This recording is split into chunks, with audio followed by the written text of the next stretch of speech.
Assalamualaikum warahmatullahi wabarakatuh. Inna lillahi wa inna ilaihi raji'un. Telah berpulang ke rahmatullah Habibah Has binti Abdul Hakim, alamat Lamdingin, Kota Banda Aceh, Jamaah Haji Kloter 02 BTJ Aceh.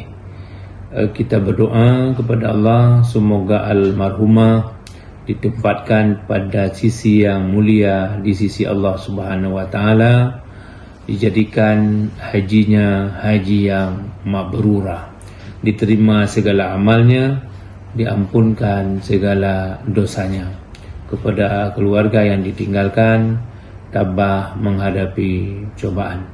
Kemudian kami menghimbau kepada seluruh jamaah yang masih di Mekah, karena kita gelombang kedua masih lama, nanti sebelum berangkat ke Madinah tetap menjaga kesihatan, menjaga makanan dan istirahat yang cukup.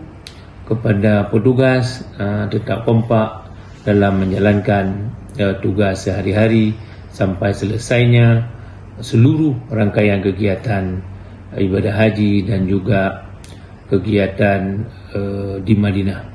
Demikian, Assalamualaikum warahmatullahi wabarakatuh. Timan TV melaporkan.